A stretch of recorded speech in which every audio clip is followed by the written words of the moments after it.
To catch up for us. And I think we're good. Hello, everyone, and welcome to This Week in Hospitality Marketing live show number 379. I'm your host, Lauren Gray, and thank you for the privilege of your time joining us today. If you're doing so live in all the countries that we're in, we transcribe our live show recorded to 11 languages. We're published to 39 countries that we are aware of. We do know that we broadcast globally on our TV channel, Hospitality Channel, which you can get on Roku, Amazon, Apple, and Google, Amazon, Apple, and I'm missing the fourth one, and it's blinking out for me. Anyway, we're on all the smart TVs, if you put it that way. Plus, we're simulcasting, as we always do, live on Facebook, LinkedIn, Twitter, and YouTube on multiple pages and channels. If you're joining us on the HSMAI Facebook Live platform, welcome. And for those that are following us on other platforms such as Cogwheel Marketing and others, thank you for joining us as well. Today's topic is topical, really, with the midterm elections just having rolled through this week. And by the way, before I even begin to start, a very proud and happy and thankful Veterans Day, November 11th. Thank you all to our veterans for keeping us safe and making the commitment that you have to protect us. Thank you very much for all of that. And more notably, on a day like today, where we get to acknowledge you with celebrations and things that are happening because of it and the holiday for it. So very thankful Veterans Day for everyone that is in our military. So with the midterms having just rolled this past week, and of course they're still in flux. We're still waiting for finalized results. I believe there's going to be a redo in Georgia for a runoff for that, which actually has a huge power shift.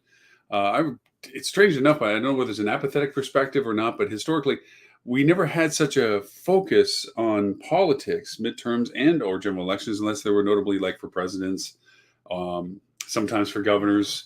But the whole genres of school boards and city councils and the locality, and then escalate up to the state level Congress and senates and governors and so forth. There was always an interest, and I think obviously some people were getting involved with it, but never to the level that it is now. The balances of power, because we're so polarized. That polarization is a little bit of what we want to discuss in today's topic, and translated obviously to the purpose of their show of hospitality marketing. The topic I want to tackle today is the politics of travel.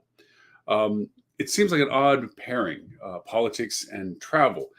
We often don't think about how politics is so ingrained into our travel choices, our travel logistics, and the influence that politics and political decisions have in everything that we do in relationship to travel. Not just how we operate our businesses and our entities within the hospitality industry, restaurants and hotels, between getting permitting and zonings and so forth, although those are politically designated and designed, but also the influence on the traveler, their choices, their influences as to what they are looking for doing, and those things that make it more reasonable for them to consider one thing versus another. Politics has become more and more a part of that. And again, going back to our initial point of starting the show, is because of the very large polarization in our politics now. Again, being older, looking back on the times, it was always a bit of a running joke that, don't discuss religion or politics over Thanksgiving, because that's the fastest way to not come back for Thanksgiving and or not having pleasant Thanksgiving and having to put up people's opinions in politics and so forth and so on. It's now turned militant in many, many ways. There are families that are sworn to not speak to each other. But Hatfields and McCoys of the old days, the rivalry in the Appalachians. We have gotten to being from tolerance of someone else's opinions and still being related to them or friendly to them, to intolerance, that either you agree with my politics or you're not a friend of mine, or I disagree with you and you're forever not a friend of mine. There's this for those that are Star Wars fans, it's the idea of the Sith and dealing in absolutes.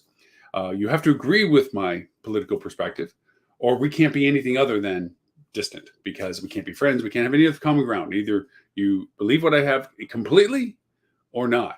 That polarization has created a lot of very hard lines between the opposites of the perspective, whatever that perspective is that they're disagreeing about. There is a lot of things now that influence the need for travel. Also, too, let's talk more also with the politics right now. There are certain things that happen in a progression when elections occur. Markets respond to election results. We've known this for time immemorial since we've had stock market and political activities.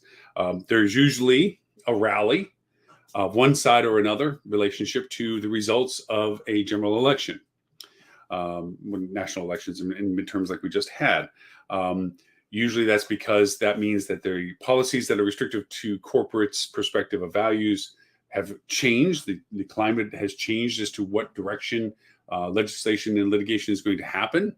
And so they rally for that, but knowing that there's a better opportunity for things to happen for them, or that it recoils in one way. But there's always one half of the side that always wins. So the people that weren't happy with the results of the election, business-wise, aren't as aggressive about their growth ideas compared to the other side that was happy for the results of the election and did. But there's usually a rally that happens after the midterms or general elections that occur every 2 years. With the midterms and then general elections, sorry. And for that reason, we're experiencing that now. They tried it off in the concept that the recession numbers went down a notch rather than going up. Everyone, that is the focal point, pivot point of most of the business discussions. This, but before any of all this happened, there were some things that happened in the economy with our large corporate entities that made me pause and wonder, what is it that they know that we don't know? And this, again, going back to the politics of travel, they have very, very smart people that don't share publicly how they do these things. They sell what they do, or they hire the people to tell them what they need to know as to the forecasting of what is happening in a very macro way. If anybody remembers going to college, there was a macroeconomics and microeconomics, small and large scale, large and small scale, as to the effects on what you're looking at. Macroeconomics was countrywide, nationwide, globally, so forth. Macroeconomics, large scale economics. And those people that are in tune to looking at those indicators have had amazing tools given to them recently. With the AI and massive large scale quantum computing isn't fully engaged yet, but huge computers that can then help. They can work with the process of sorting through undescribable amounts of big data to see trends that didn't exist before because we didn't see them in correlations. The old adage of chaos theory of a butterfly's wings flapping on one side of the world and a hurricane and as a result on the other. Those correlations of events. And you have places like Amazon and Walmart that early before our holiday fourth quarter season has started has frozen growth in the sense of their staffing, their hiring. And this kind of made me go, a little bit of a red flag as to normally, historically, this is the time of year of at least temporary hiring expansion, where we need more people because we are going to have a larger demand on our services. Then for them to not and actually stop the growth of that hiring force means that they saw things in the tea leaves, so to speak, of what would make them think that it would be an unwise financial decision to do so. You look at large organizations such as Marriott, large organizations, the social media organizations that are going through it right now. Facebook just dropping 13% of their total staff, thousands of people. Twitter, of course, Elon Musk doing whatever Elon Musk is doing these days, dropping off half the staff of Twitter and so forth. There is a reduction to create efficiencies of finances. They're not doing this to be supportive of their people. They're doing this to the survivability of the entity of the company. They're shrinking down because they see in the future things that means that was a wise choice now to create. So what are they seeing that we can possibly see? We don't have those people giving us the information that are being given to them. So we have to see what they leave as shadows as to what's affecting our decisions for our hotel, our group of hotels, our restaurant or restaurants, and see what those things are, and see whether or not we should make those same types of decisions, or whether we should be able to, as we say on the polarization, one man's loss is another man's gain. Well, how can we for lack of a better word, exploit the opportunities that are present in the current economy. So I wanted to lean into this political effect on travel in a multiplicity of ways. First off, I want to do the Captain Obvious conversations as to what influences travel decisions for people that travel, that politics has influenced. One of the easiest ones to point out is that there is a huge diversity right now, polarization, as to the rights of women. And we just had in the midterms several states, because of the Roe versus Wade refutation by the Supreme Court, that have decided to put it on their docket for the past election. And every state that had it on their docket was able to pass their own state level preservation of women's rights. Good for them. That doesn't mean the entire country, it means that state. So now you have a state over here that doesn't do that. Let's take Texas. It's a great example. That are on the extreme of like, no, okay. And they were actually trying to chase down people and try to pursue whether they're even looking at traveling to a state that did, and correlating whether it was because of the causation of what they were going for, and thinking they were going to try to create some criminal intent to that, which is mind-numbing to think. Anyways, but you have a state that's adjacent or nearby to them that is open to women's choice, and then you have a state that isn't. A person now is faced with what they're wanting to do. That's a travel decision for them, because they can't facilitate what their choice is in their own location. So they have to go to a place that allows them to express their choice. That requires travel. Now, that's just an example of the politics influencing on travel decisions. We're not going to go with marketing towards that and so forth. I think there's a little bit of a self-evidence to that. It's the idea that these are influencing factors for choices of travel. There are other things. Here in Florida, we have the colloquial "Don't Say Gay" ruling that's out. We have a governor that, anyway, there are communities, bastions of LGBTQ communities that are, I would say, they're being cast in an unfavorable way. If you're part of this community, your travel choices are more about places that you feel comfortable and welcomed to go to, without it being prejudiced as to your preference of life. And those things are travel choices that are influencing. What communities have strong local communities that you can feel warm and comfortable, and most importantly, safe in, that are not where you feel out and ostracized and or judged or perceived as outside of the context of what the local community is welcoming. Others are ethnic diversities, densities of ethnic groups. Unfortunately, we have in our society the ugly specter of racism and biasness. We have anti-Semitism. We have these things that are in news coverage a lot.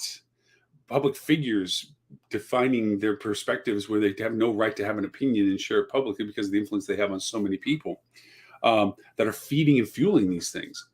And that has an influence on those ethnic groups as to what they'd like to go to and be at, for the very same reason the LGBTQ and other communities that look for densities of acceptance, welcomingness, openness, and capability of being safe. They have an influence on their travel decisions. And these all are things that are usable from the perspective of your business as to how do you stand on these things in your community? How do you stand on these things for the people that you want coming through your door? Because all of the things we're discussing have the ability to be identified in some classification of context that allow you to identify what you want them to know about your business. I'm not here to push you to one side or the other. You can tell, obviously, my personal opinions by the way I react and say things. But the idea of it is that you operate a business in your community, and your community influences, if not sometimes directs, how your business markets itself, because you don't want to be the one that is working countergrain to your community. Now, some people relish in that, and I applaud those people that do, to keep solid to your own desire to run how your business is run. But as with anything, a village runs a village, And you need to make these choices, and who you bring in your door and what you bring them in for have these influences of ethnicity, lifestyle preferences, religious preferences, decisions as to rights. These are things that are politically controlled by what's been voted into the local market and in the states and so forth, that now influence whether or not you have the inclusion of an audience that you can talk to, or an exclusion of an audience because you realize that you're only creating more issues and problems for trying to chase after them. And again, everyone runs their business in a way that you might want to be the vanguard. You might want to be the contra to your community. By then, you might also you ardently believe in the community's perspective of things, and you want to make sure that people are aware of the localization of that interest, whatever it may be, good or bad, both sides of the coin. There is these things that influence political travel. There is more things that go to these that are also becoming more influential in people's travel decisions. I think back to the old times when travel choices before internet was done by brochures and rate cards and library visits and looking up destinations and looking at paper maps and making little lines on roads and getting AAA trip tickets and so forth. The things you didn't ask about much, other than maybe the concept of safety, was crime rates. Okay. How safe or how volatile is the area that you're thinking about traveling to? Is there a issue going on in that market that will be something that makes it not enjoyable for you to be there? That there's a safety concern. Is there's some sort of things that are making the news, and or is a hot spot of problems for where you're thinking about traveling to, or maybe that you don't fit into what the community is about, and you feel that would create an unsafe environment for you because they would identify you as being outside of what they feel as something they want to welcome in. It makes for choices that didn't exist even just a few years ago. I'm not saying that people didn't want to be curious as to whether or not they were going into a crime-riddled zone, but you didn't know, it wasn't put in front of so many people so often as to the notifications of what was going on in the news. We have so many things now that influence so many things. You have the Nest and the Rings and the cameras and the neighborhood stuff, next door stuff that you can look at and see exactly all the crime reporting that's going on in an area. You can see the crime ratios. You can see little dots on maps now of what happened, when and where there's safe areas, not safe areas, so forth and so on. You can research the heck out of travel decisions with a massive amount of data that really wasn't available at the time. And people are using these things. And where does politics come into the crime rate? Well, it comes into whether or not the police are supported, whether there's rules that are being put in place that make it overt to enforce, whether there's a biasness to how things community-wise are perceived. There's a lot of intrinsic things that relate to the safety perspective of the traveler. And those are things that you really can't directly address in your content. And you certainly don't want to draw unnecessary attention by making it a point of content. But you need to make sure that your team, when talking to people and their questions and their queries, to listen to the secondary sentencing, the secondary conversation behind the questions. What is the inspiration of that question?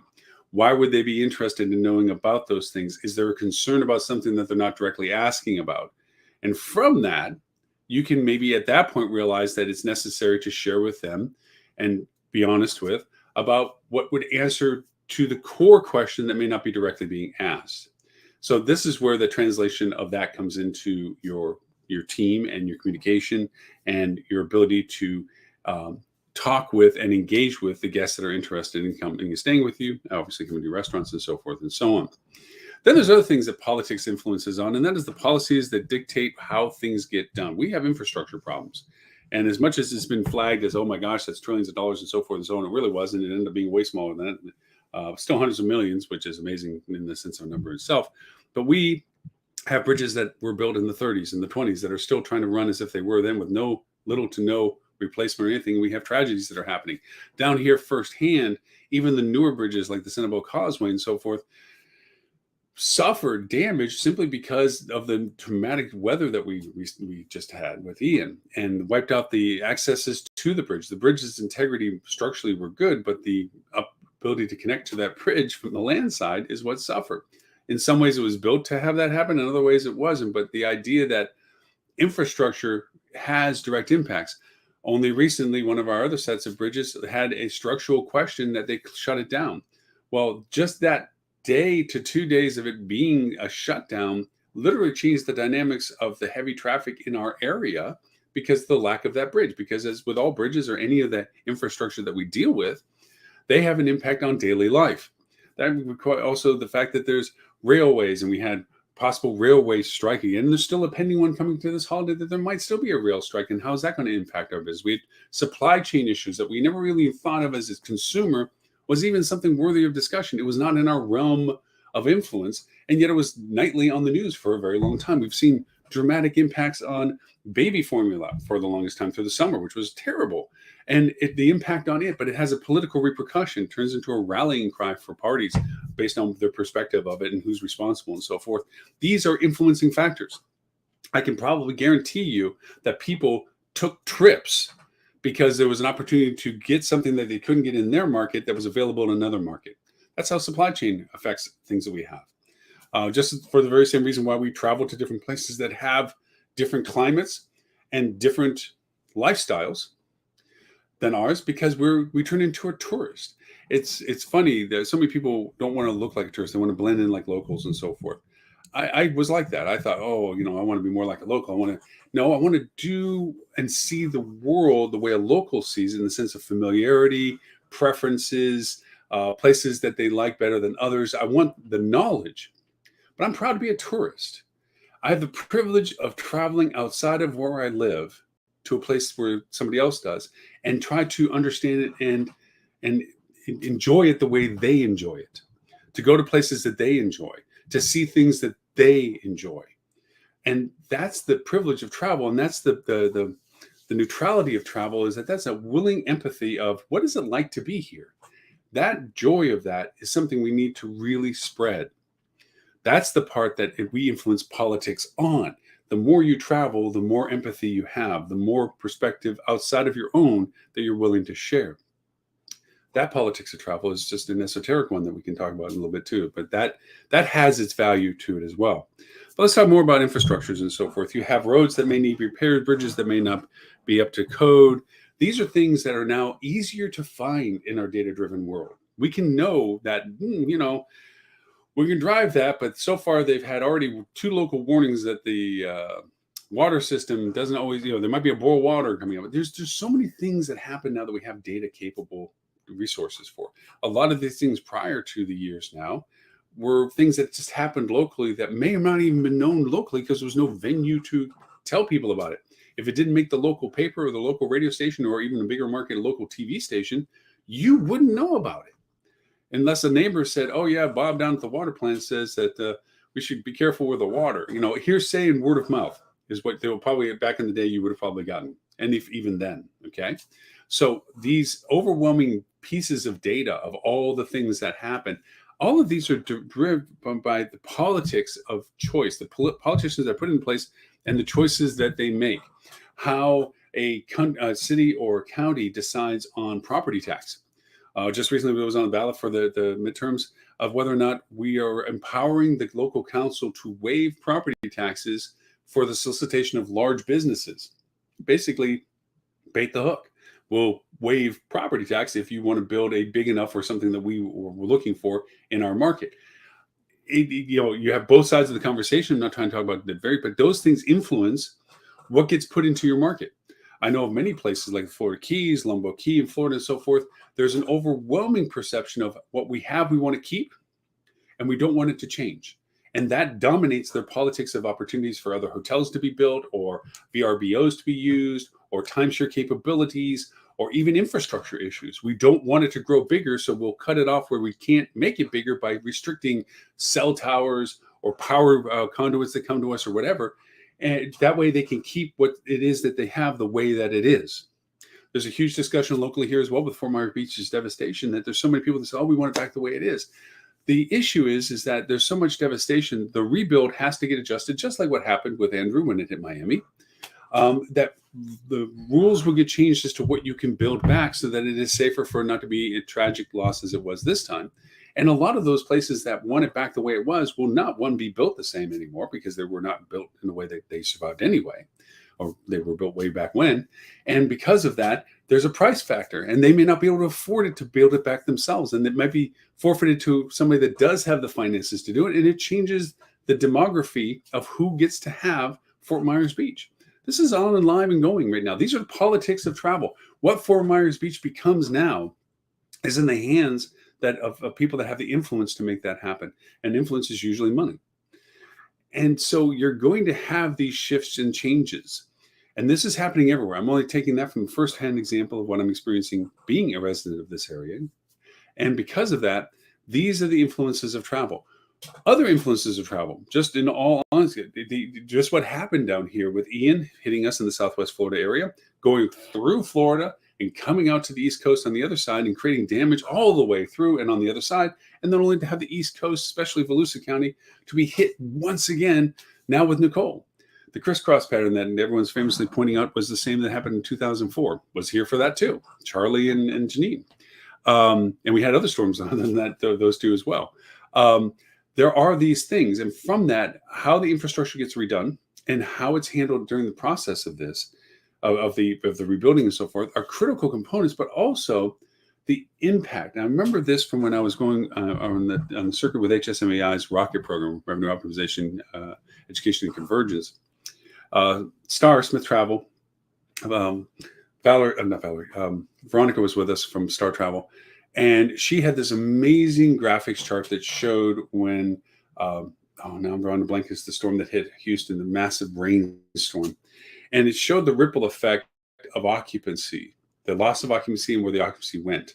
Much like something hits a stone hits the water and there's the ripple effect, okay? And you saw this over the course of time of how the business went elsewhere. And then slowly it showed how it realigned and shifted back again. That's happening now here for the Southwest Florida.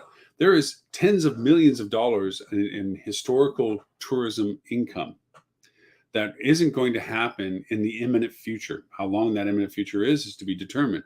But let's just say this is not going to be a season that normally we have starting now when it gets colder up north and people come south, people that are snowbirds that have places to live down here.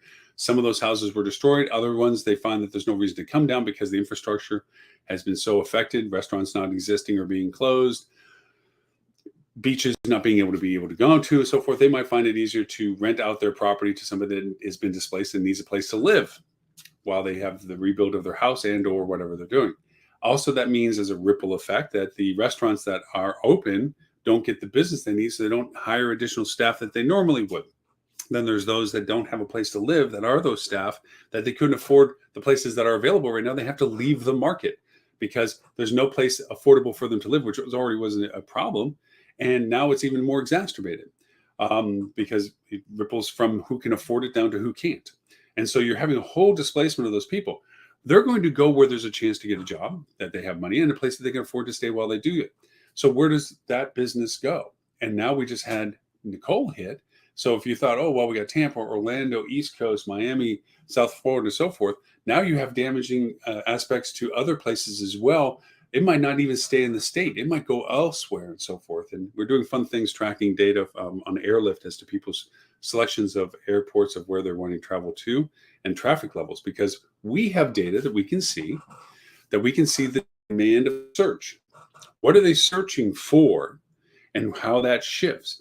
What flights are they looking for and how is that shifting? We can see, just like Veronica did with the STAR report that I was referring to in her presentation, the ripple effect of the impact of the storm as it displaces occupancies for travel.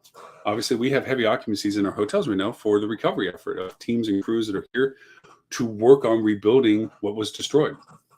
Those have their own economic impacts to us. With all of those things, there's a larger scope perspective of climate, and that is climate sensitivity, climate change. We just talked about the results of storms, which is in effect part of the climate change. The storms are stronger and later and larger.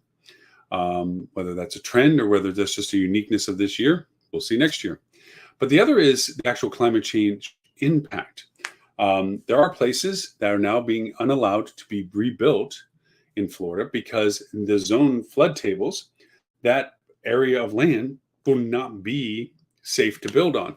The water level, the tide, the ocean level will have risen to a certain point at a certain time within a certain window that will preclude them from having a building there.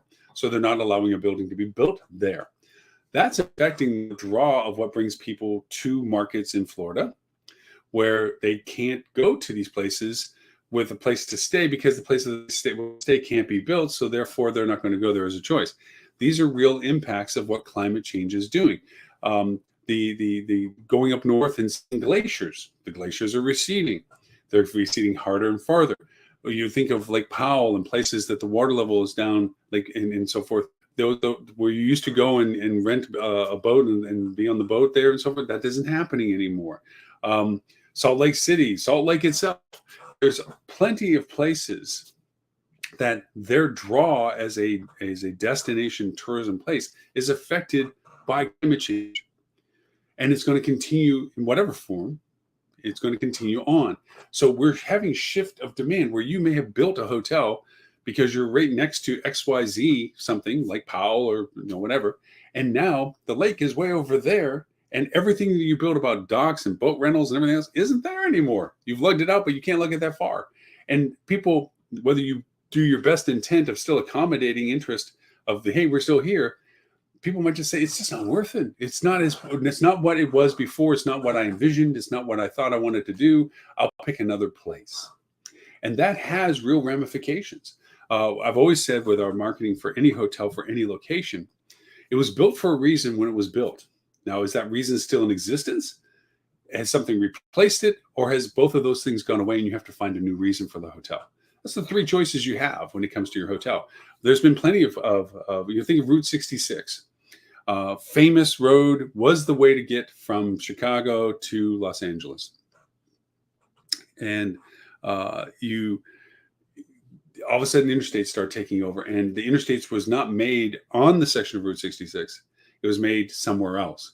And so all those businesses that were along Route 66, all the very famous places to stop and see and do and whatever have you, and to cater to the people that used the Highway of America to get from there to there, or in one section of it or not, now the traffic disappeared. They dried up. They went over to the interstate, and new businesses were built around where those cross sections were and those roads were, so people were accommodating the people that were on that road, just like the railroads before that the houses and the towns were built along where the railroad was built, because that created the infrastructure that they needed to get people to come there. We go through these transitions, but all of those choices, where the interstate was built, where you're allowed to build from zoning and the impact of property taxes and everything else like this, is political. It's political choices that dictate that direction. If you have a community that has brought on into power a political arm of your local area that is not about growth of your area, but in sustenance and maintenance of the area, in the sense that they want to keep what they have, then that is the political climate going forward. There is not going to be a new hotel. There's not going to be expansion of the same hotel. There's not going to be VRBOs. There's not going to be the ability to timeshare, because they're going to restrict the laws that say that nobody can lease out their spot more than once every 6 months and has to be for at least 30 days. Well, that immediately took out any VRBO or Airbnb 1, 2, 3, 5 day stay, because they have to be 30 days and you can only rent it once every 30 days. So you're going to look for one place one person that's going to be willing to rent it for as much time as they're willing to pay for it. These are the influences that politics have on travel. These rules and guidelines change the ability to actually accommodate the interest of people coming into your market as tourists. That goes into the idea also of, again, property taxes, rent regulations for the staff and the supporting staff. There was a huge discussion down here in Southwest Florida prior to Ian, and it only gets exacerbated more, that the people that support the businesses, the servers at the restaurants, the front desk agents at your hotel, the housekeepers in your hotel, all couldn't afford to live close enough to where they were working because the prices of rent were so crazy. There was discussions locally. Is there a legal way for us to restrict or cap rents? And of course, the council board didn't want to touch that with a hot potato because people fund political motive. Companies give money to people that they want in power. They support them. Individual people might write a $200 check. A company will write a $2,000 check. And that's small potatoes compared to even larger entities and so forth. And so you have the fact that they're not going to go over and bite the hand that feeds them. And also, too, it is a two-edged sword with these decisions. It's not just that they're allowed to make a good decision because of those that sponsor them. That's bad enough. It's the fact that it's a potentially two-way cutting blade. By restricting rental limits would also mean that there's less investment into the market because the less opportunity to generate revenue goes down because there's a cap as to what you can charge. So less interest of solving the long-term problem of having more housing come into the market, because that's the best way to lower prices is have more inventory. We know that from hotels firsthand. If you're the only hotel in town, guess what? 100% market share. If you have to start sharing your inventory with other hotels that have inventory, you have then your segment of market share. So more competition in the capitalist way of looking at things breeds price stability. However, if there's too much demand and not enough inventory and no short-term solution to that inventory, prices go high, stay high. And that's what was happening with all the supporting infrastructure requirements of people. It was sad to say the firemen and emergency service people and nurses and so forth, this backbone of the infrastructure that supports the people that are living here, couldn't afford to be in the market and live because they weren't being paid enough to actually pay for the prices to rent places here. These are political things that affect travel, because here's how it affects our travel. If I have a great restaurant, but I can't get enough staff for service, one, my service levels go down. Two, the people's interest in coming to my restaurant go down because of service levels and the known entity of like, oh, that's a great place, but expect to be there for 3 hours because it takes that long to finally get food. That impact means the next time that they're planning on traveling somewhere, they're going, yeah, we can go back down there. But, all the restaurants, they're always so crowded and there was never enough service and there was not enough people in the stores and da-da-da-da-da. Let's pick another place. That makes a difference. That goes into the idea of the infrastructures, the the taxes that people pay, the rent that they have to pay, the things that cost people to create the support that creates the entity, the village of what people travel to. Add to that things like corporate tax breaks and things that corporate companies are allowed to decide and choose on. Strangely enough, it's not just up to the company to decide whether you can work remote or not. There are some guidelines as to contracts and leases, the legalities, not just from a business perspective, but from a public perspective. So say, for instance, the company was given a tax break to have employees, that they were going to bring 200 new jobs to the market, and they were given a tax break, property tax, to do that. That company has a less opportunity to allow for remote working because those remote workers are not the local employees, meaning they're not living next to the company that they work for. They're not in the community that provides taxes and payments and money to spend at restaurants and money to spend at retail and everything else that supports the local economy. They're working somewhere else in the country. So that corporate, in order to keep its tax breaks or its obligation commitments, might have to be less available to allow people to work remote so they can maintain what it is that gave them the breaks to be there. It sounds like a strange little ripple, but it's true. These things do have influence where the companies were, well, why is the company making me go back to, to the office? That's just crazy, because they're leasing a certain block of space and they're under a contract to keep it for 3 years, and only having 20% of the people occupied doesn't justify the cost of the floor. They say we need to go and make sure that we're using the space. Some were able to get out of their lease. Some of them plan to get out of their lease. Others have what I just described as a problem where their company, because of their tax breaks, they can't have less than a certain number of local employees. And therefore, they hire local first before they think about the extension of work remote if they have that as an option. These create issues. Again, things like zoning restrictions as to where businesses can be, hotels can be, whether or not they're allowed to build on the beach or they have to build back from that.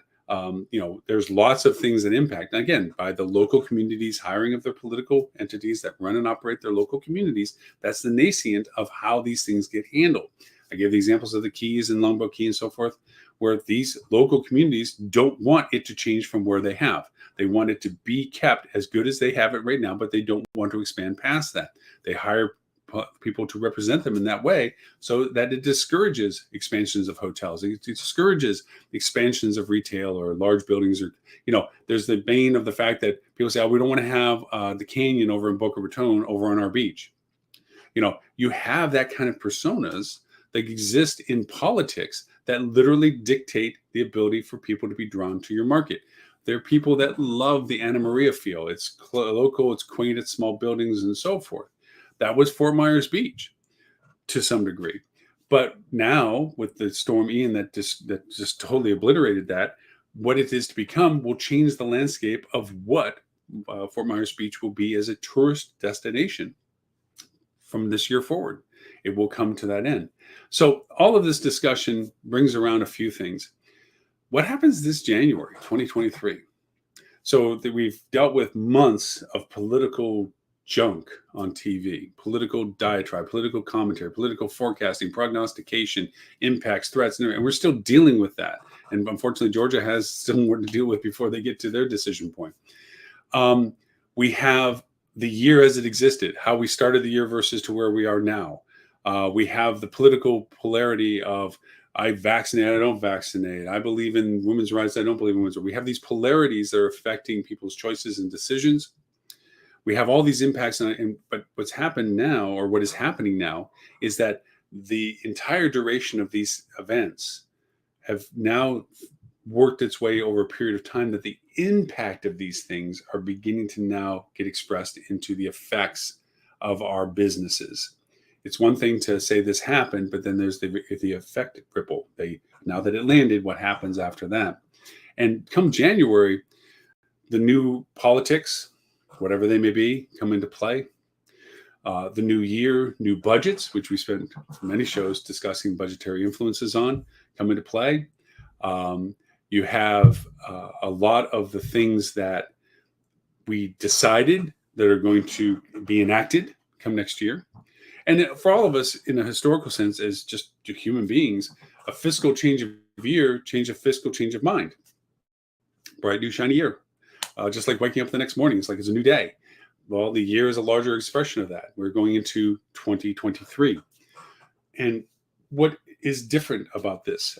Some things I feel that are impacting us that aren't just about the political landscape that we just discussed in detail, is also to the ramifications of the recession. I believe that this is our last non-financially influenced or lesser financially influenced holiday purchase season, where people are going to buy out of interest. I think this is the last of our revenge travel demand, where people are like, finally, like, man, I'm getting out. This is the first holiday that I'm going to go all in.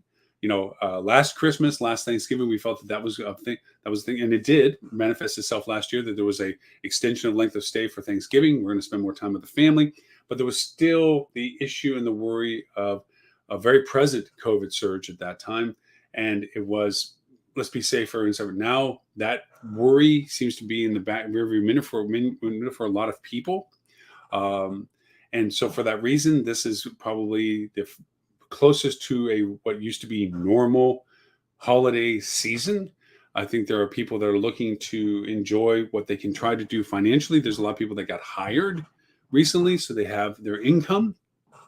But again, warning red flags about the lack of expansion for large retail, the fact that we're already seeing demand shifts, that the demand for demand's sake of, okay, I'm going to get back out there, the corporate traveler that's getting back out there, the conferencer that's getting back to conferences, the groups that are saying getting back to my weddings and my Smurf business and so forth, that's going to begin to plateau and then realign to seasonal demand. We're going into winter. Whether it starts early or it starts late, it's still going to be winter. January, February, March, we got spring going in. What's the demand interest in spring when rates continue to escalate for interest, when credit card bills for holiday come due come February?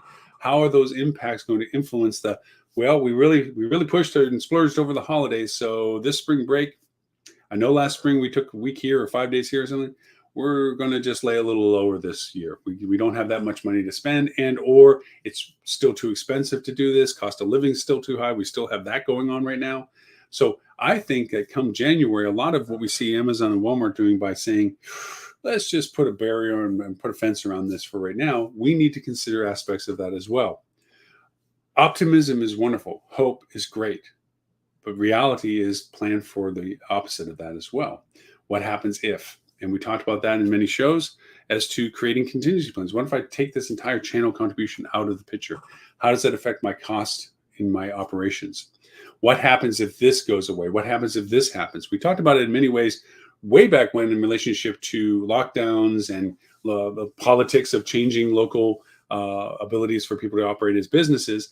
And then it morphed into the what happens if our channel shifts and we don't get business from this channel the way we anticipated, or that this is not a functioning value for us anymore. And running those worst case scenarios through workflows and funnels to determine what the impact of that would be. And do you have a counter plan to see how you can augment that?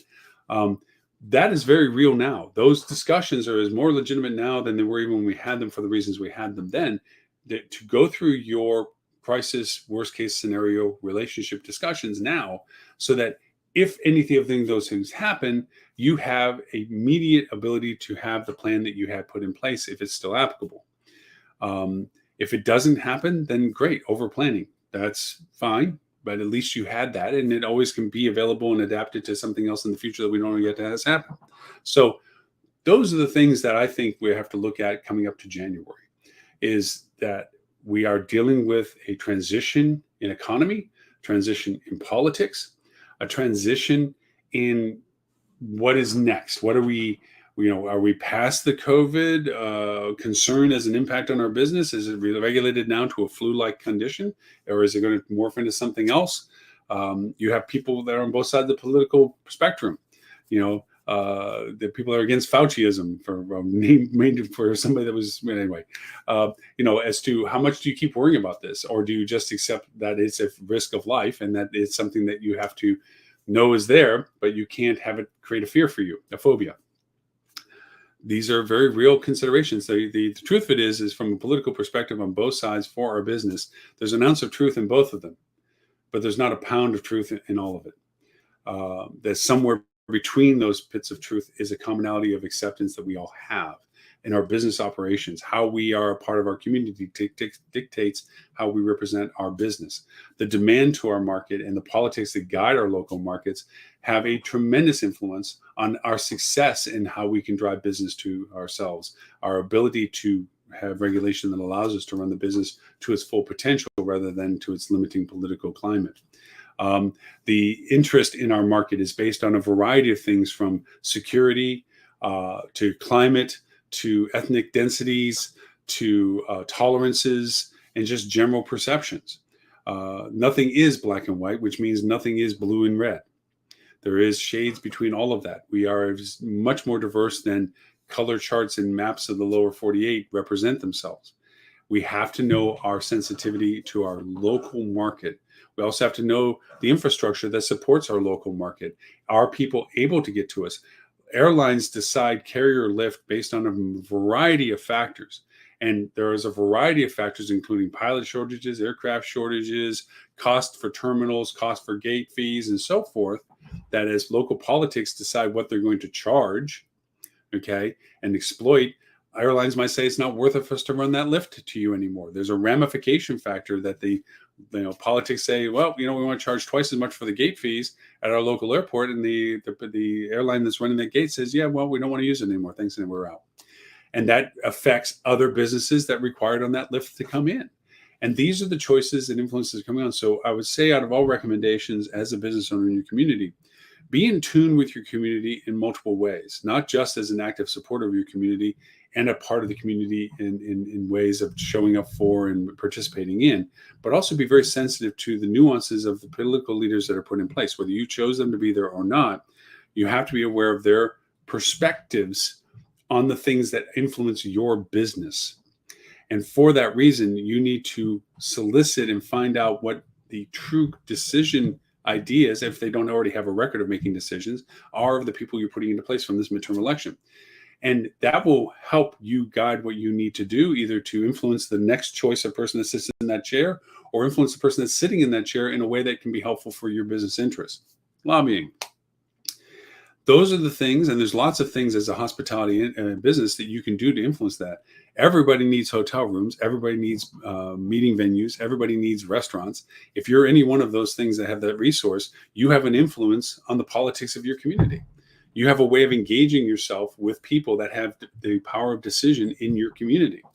And I highly recommend you become very much engaged with that. You might find that there's a huge new value in you as a citizen in your community, the fact that you can help in many ways with your business.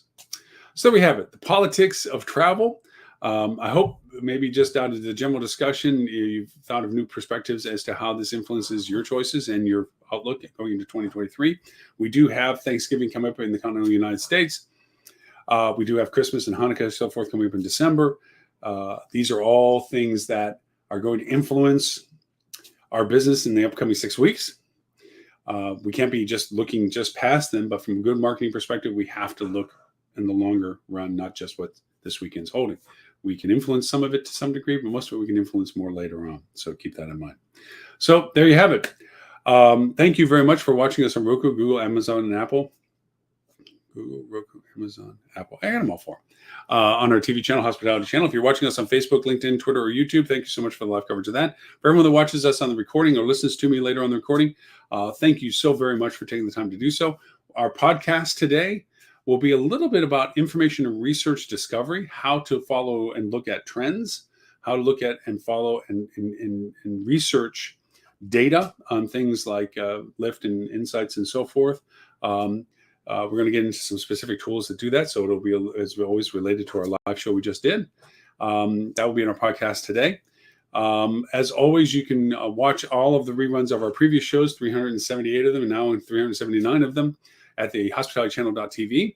If you don't and haven't watched us on TV, you can watch us at talktravel.tv is the website connection to it, but just go on your Roku, Amazon, Apple, or